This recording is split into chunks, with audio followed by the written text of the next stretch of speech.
Howdy peeps, hoping to keep this a relatively short and sweet video. Don't know if that'll work out. I tried doing that earlier and it ended up being like half hour long, so I've deleted it.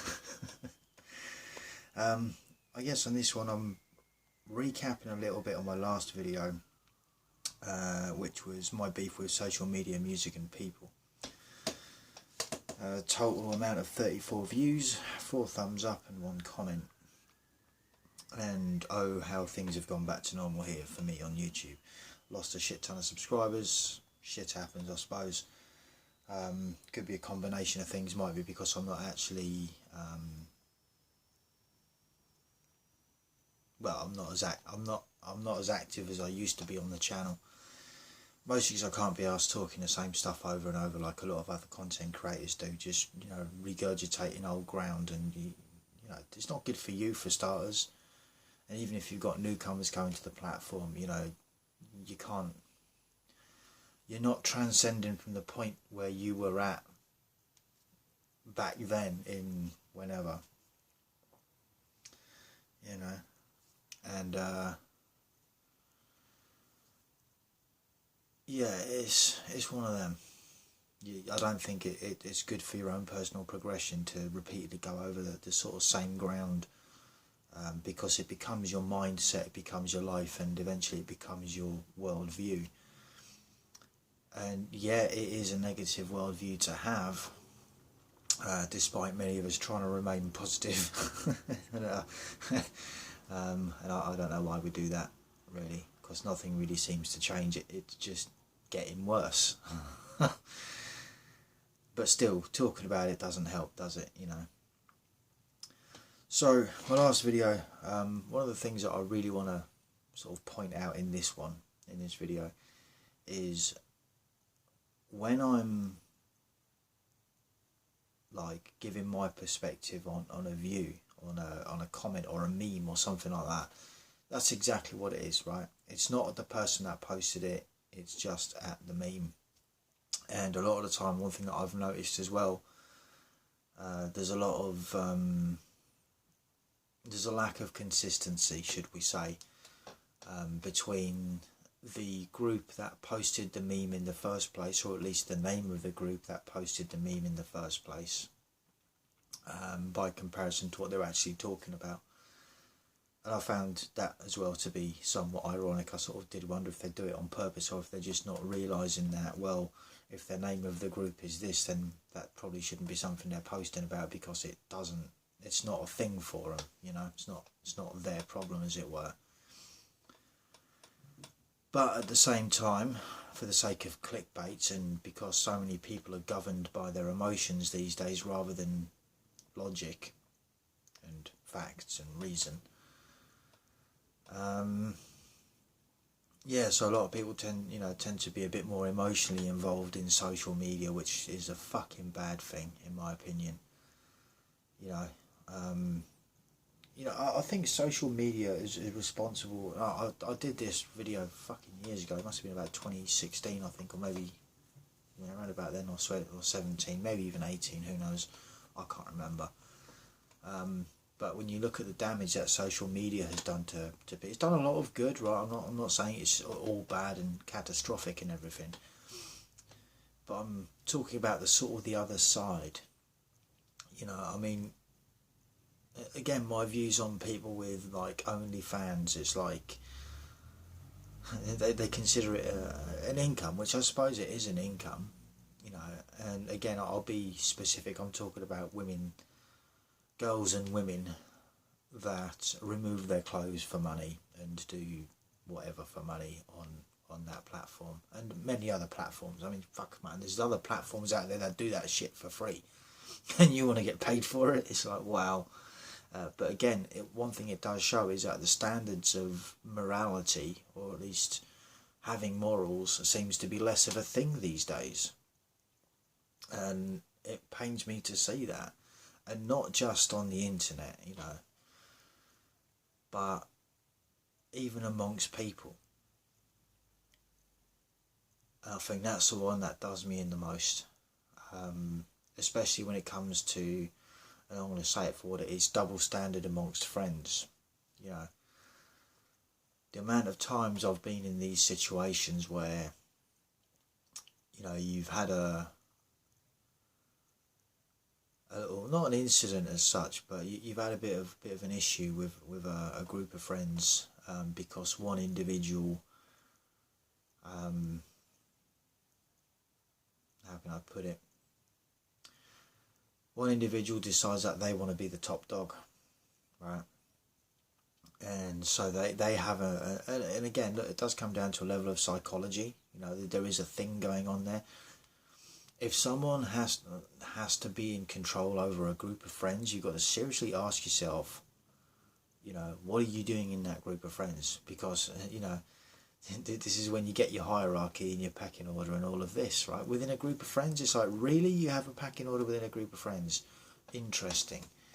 Now, the only time that should really happen, in my opinion, the only time that should really happen is if it's not just about friendship, it's maybe like a club or something like that, club life, where you actually need the ranks in order to pull people into line. But then at that point, you know, because you could argue, well, club is a family, and yeah, club is a family. But if you've got someone that's trying to control, you know, who you get to hang out with, who you get to talk to, and again, these are often, it's not a case of that they'll even approach anyone and be like, oh yeah, don't talk to them, don't hang out with them, they're bad or whatever. Sometimes that might be a thing, but again, the amount of people that accept that fuckery in their life is absolutely beyond me. It really is. And even with some of my circle of friends, I've had this issue, you know, and I've stepped away from a lot of them because of it. It's like, no, I'm not having some fucker think that they're above everyone else just because reasons. You know, I'm not having it. I will not have it. So I'll walk away. If that means walking away from all of them, then fuck them, so be it. yeah. You could say it is a bit cold and everything. It's like, oh yeah, but they're your friends. No, they were my friends up until the point that they decided that they were going to listen to someone else, right? Rather than seeing the picture for what it is. And the fence sitters, oh yeah, well they ain't done nothing to me yet, right? And I've done this video quite a few times now, and it just seems to me that either people aren't listening or they don't care. And if they don't care, that's fine, because it wouldn't make any difference if anyone walked away from them anyway, because they don't care. But if they did care, you'd expect them to do something about it. You know? But then that's just it, isn't it? You know, it's like people's values and people's morals seems to have gone straight out of the toilet. Or straight down the toilet and out the window. Out of the toilet and out the window as well. Regurgitated back from the sewers, it would seem. Now, the only sort of exception that I can sort of bring to this is a situation where, you know, one of your friends has got an issue that they can't help. It's just, you know, part of their DNA. It's not that they're a bad person. It's not that they screw people over intentionally, like maliciously, which they don't. It's just because of the mannerisms. But then we have to delve down a whole different path called autism, being on that spectrum, Asperger's, that spectrum, and all sorts of stuff that goes on with that. Now, one of the things that has always fascinated me is watching other people talk about autism like they know what they're talking about. Most of them haven't got a fucking clue what they're talking about. Not if they haven't experienced it for themselves. So I'll try and explain a bit about that right now. So people might get the fucking gist of it, but I doubt it, because mostly people are fucking stupid and, relatively speaking, narcissistic. And whereas, it's far easier to avoid the situation rather than actually try and be a contributor towards making someone's life that little bit more bearable. But like I say, people that have it easier seem to like, well, why would they want to complicate their lives, right? So understanding someone with autism, for starters, it's a bit like Tourette's, I suppose. They have their own tics, if you know what I mean. But instead of like shouting out swear words, they just might do something out of the blue, you know, or sometimes not. I mean, to be fair, a lot of the time they prefer routine over doing random different things, because the doing different random things causes them a level of anxiety that sometimes they can't deal with, right? And there's a lot of people that claim to be so, trying to think of the right wording for this one. I suppose caring in the community, whereas a lot of the time all I see is a facade. You know, people pretend to care about other stuff, other people with autism and stuff like that, and until it comes down to actually, you know, getting involved and being a part of their life. Now, unfortunately, there are a lot of people out there that have had children with autism, and the children have ended up in care as a result, and these kids are some of the most loneliest ones out there, because not only do they have to live with this, I'm going to call it a disability, because it is, you know, it stops them from socialising because they don't know how to act in public. Their own personal tics might make people think that they're weird, which to a degree, yeah, they kind of are weird in their mannerisms sometimes, because it's not, air quotes, normal for people like you and I. So this tends to alienate them.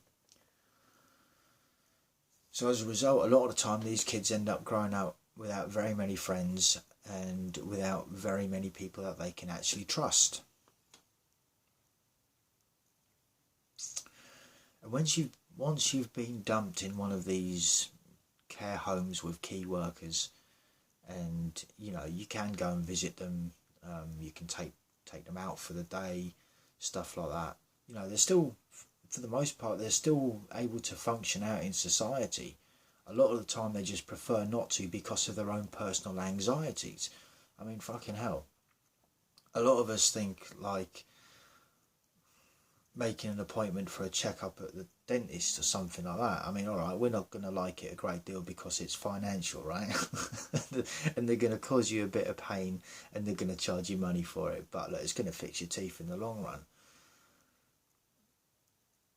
But as ordinary people, we know that, right, well, on such and such a date, that's what we're doing, we're going to the dentist. And most of the time we're going to sleep like we normally do up until the day, and then we'll go to the dentist and get things over with. Well, someone with autism doesn't have that luxury, right? They don't have that privilege. They have that anxiety, usually worrying the living daylights out of them up until the day of the appointment.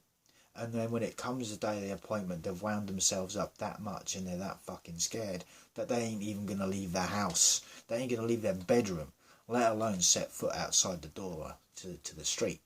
It's not going to happen. So you can imagine what sort of a life they're going to grow up into adulthood with. No friends that they can hang out with because people, you know, because of their tics, and that sometimes it is kind of really understandable. You know, some of these kids, you know, there is the potential for being quite aggressive and violent.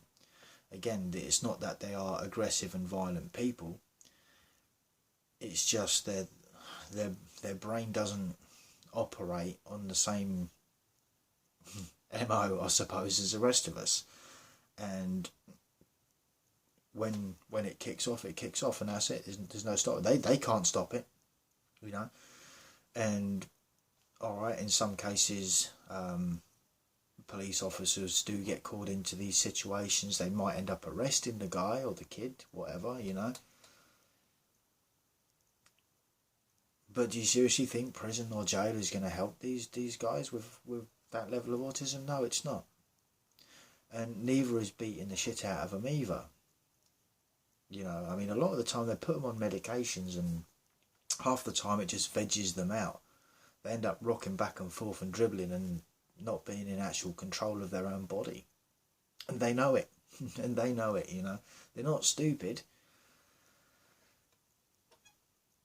But here's my question. Here's my question to any parents out there. Any of you that have had kids, right? And this is one of the things why I find it so fucking hard when it comes down to dating and shit like that, you know, because there's that thing of that little shaming tactic that a lot of women like throwing out there saying, oh yeah, you know, guys just want to date their mothers and all this shit. Well, for starters, I don't know any woman. I've never met a woman that can stand up to the same level of parenting that my own mum has given to my brother, family member, obviously, very autistic, just fucking amazing, just unlucky as fuck, and it breaks my heart, right? But here's one for the parents. What would you do, right? Would you abandon your child? Would you be that parent that puts him in the home? And then let's look at this from another way. Because I do seem to remember my brother having a lot of issues growing up at school. It's kind of in some instances as I got older why I ended up in a bit of trouble here and there, but fuck it, I don't regret any of it. I'd do it again if I was that age, because you can't get arrested for it. Sounds good. It's not the answer, but fuck it. But alright, as a parent, right, say it's your child. Say it's your child that is getting neglected and ignored because they're autistic, and you know none of the other kids know how to deal with your child. And at the same time, you know that your child can't interact with the rest of the kids in the classroom because of their own problem. How would you feel about that? How would you feel about that? Where the rest of the classroom doesn't quite want to become friends. Now, the thing is, when you become friends with someone that's, in this case, is autistic, as I'll only just use my brother as an example, there's a few things you really need to fucking know. One of them is that it takes a hell of a long time to build up rapport with these kids. There's girls and guys alike, right, with autism, right? It takes a hell of a long time to build up trust and rapport. And sometimes all it takes is you saying that you'll be there at 10:30 and you turn up at 10:45, so you're only 15 minutes late in the eyes of you and I. Alright, 15 minutes, no biggie. In their eyes, in that 15 minutes, their entire world has collapsed. Any trust that they had in you because you said that you'd be there at 10:30, even if you were stuck in traffic, it doesn't matter. And I think the only possible get-out clause you might have nowadays, having the advantage of mobile phones, is calling ahead and letting them know the situation. They're still not going to be happy about it. It's still going to trigger them. It's still going to hit their anxiety levels like you ain't seen. How would you deal with that if that was your kid? How would you deal with it? You know, so it's like, how can I put it? How can I put it in words? How would you feel if you knew that your child was going to grow up alone and lonely and there was nothing they could do about it, and you had to rely on other people who, generally speaking, are unreliable, even when it comes down to doing the jobs that they have supposedly trained to do as key workers and carers, don't do their job properly because they'd rather sit on social media on fucking Faceache or whatever, you know, chatting to their buddies when they're actually meant to be doing a job in the sense of looking after your child who has all these issues with trust and all of that in the first place, only to be ignored by the very person that they're trying to build up a rapport with, who they're nervous about meeting in the first place. It's like we talk about a lot about loneliness, but you know, Do we really know a great deal about loneliness as normal functioning human beings? I don't think we do. You know, but that's the reality of it. Most people just walk on by and they don't give a fuck. And they don't have to give a fuck, right? I'm just saying, if you knew your kid had autism, right, and they were going to struggle with making friends, they're going to struggle with their school life in general, because they're, generally speaking, they're not very good at it. Some of them can't read, some of them can't write. You know, it's not just a case of dyslexia. It's not just a case of that. Plus, they've got their own anxieties.